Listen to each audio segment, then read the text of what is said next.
छत्तीसगढ़ के एक छोटे से गांव में एक रहस्यमयी झील थी, काल झील। लोगों का कहना था कि अमावस की रात वहां से अजीब अजीब आवाजें आती हैं, कोई हंसी, कोई चीख और कभी-कभी किसी के रोने की भी। गांव के बड़े बुजुर्ग कहते थे कि उस झील में एक चुड़ैल का वास है।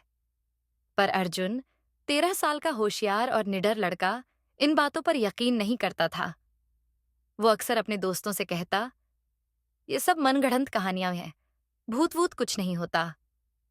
एक दिन उसके दोस्तों ने उसे चुनौती दे डाली, अगर तू इतना ही बहादुर है तो आज रात अमावस को काल झील के पास जाकर दिखा। अर्जुन ने चुनौती स्वीकार कर ली। रात गहरा चुकी थी, चांद बादलों में छिपा हुआ था और जंगल के रास्ते सन्नाटा पसरा था। अर्जुन ने अपने साथ एक टॉर्च और मां का दिया हुआ रक्षा सूत्र लिया और चुपचाप निकल पड़ा। झील के पास पहुंचते ही अचानक उसकी टॉर्च बंद हो गई। वह थोड़ा डर तो गया, लेकिन हिम्मत नहीं हारी।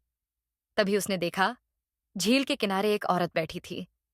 सफेद साड़ी, बिखरे बाल और चेहरा ढंका हुआ। अर्जुन का दिल तेजी से धड़कने लगा। औरत ने धीरे धीरे सिर उठाया। उसकी आंखें काली, खाली और ठंडी थीं। अर्जुन वहीं जम गया। फिर एक धीमी, कराहती आवाज आई, तू डरता नहीं?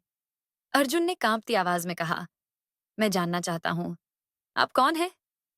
औरत बोली, मैं इस गांव की बहू थी। दहेज के लालच में मुझे मार दिया गया और मेरी लाश इसी झील में फेंक दी गई। मेरा न्याय अब तक नहीं हुआ। अर्जुन की आंखों में आंसू थे। उसने कहा, मैं आपका सच सबको बताऊंगा, लेकिन कृपया किसी को नुकसान मत पहुंचाइए। अगले दिन अर्जुन ने गांव वालों और पुलिस को पूरी बात बताई। जब पुलिस ने झील की गहराई में खोजबीन की, तो एक पुरानी हड्डियों की गठरी मिली। जांच में पता चला कि वह औरत वाकई में गांव से लापता हुई बहू थी। दोषियों को सजा मिली। उस रात अर्जुन फिर झील पर गया, इस बार अकेला नहीं, बल्कि भरोसे और श्रद्धा के साथ। झील का पानी शांत था और अचानक वह औरत फिर से दिखाई दी। इस बार उसकी आंखों में दर्द की जगह शांति थी।